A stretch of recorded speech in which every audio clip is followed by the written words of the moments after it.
ఏర్పరచిన దైవమా, పర్వతములన్నీ దాటించుటకు చాలిన హస్తమా, పర్వతములన్నీ దాటించుటకు చాలిన హస్తమా, నీవే చేయాలయ్యా కార్యం, నీవే చూపాలయ్యా మార్గం, నిన్నే నమ్ముకున్నాను వేరే దారి లేదయ్యా. అందరూ చెప్దాం.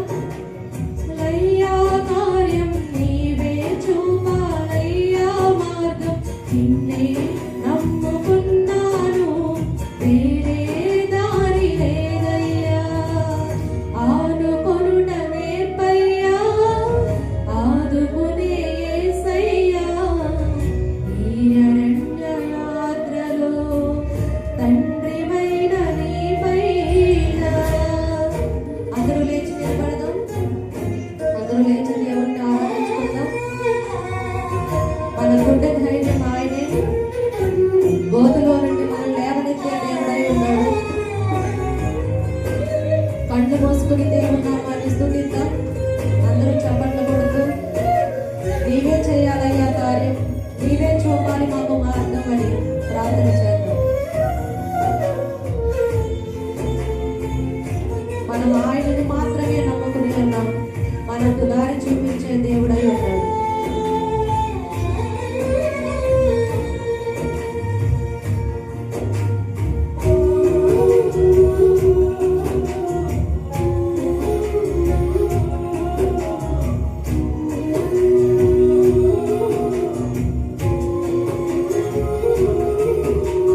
నా బాల్య స్నేహమా, నా గుండె ధైర్యమా, గోతిలో నుండి లేవనెత్తిన నిలిపిన దైవమా.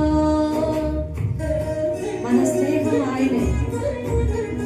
నా బాల్య స్నేహమా, నా గుండె ధైర్యమా, గోతిలో నుండి లేవనెత్తిన నిలిపిన దైవమా.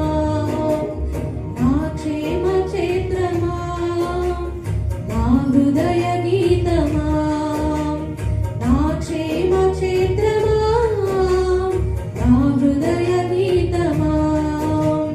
మనుషుల మాయోపాయము నుండి తప్పించు జ్ఞానమా, మనుషుల మాయోపాయము నుండి తప్పించు జ్ఞానమా, నీవే చేయాలయ్యా కార్యం, నీవే చూపాలయ్యా మార్గం, నిన్నే నమ్ముకున్నాను వేరే దారి లేదయ్యా.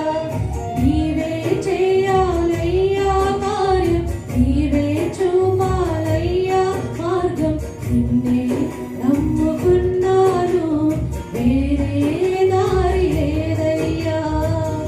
ఆనుకొనుట నేర్పయ్యా, ఆదుకునే యేసయ్యా, ఈ అరణ్య యాత్రలో తండ్రివైన నీపైన. మన పాప జీవితాన్ని దేవుడు, చంచలమైన మన జీవితాన్ని క్రీస్తు రక్తంతో కడిగి మనం శుద్ధి చేశాడు. కాబట్టి ఈ పునరుద్ధరణ కాల సమయంలో, ఈ బలారాధన సమయంలో మన పాపాన్ని, మన జీవితాన్ని మనం ఆయన సన్నిధిలో ఒప్పుకొని ప్రార్థన చేద్దాం.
దేవుని నామానికి మహిమ కలుగును గాక. ఆమేన్.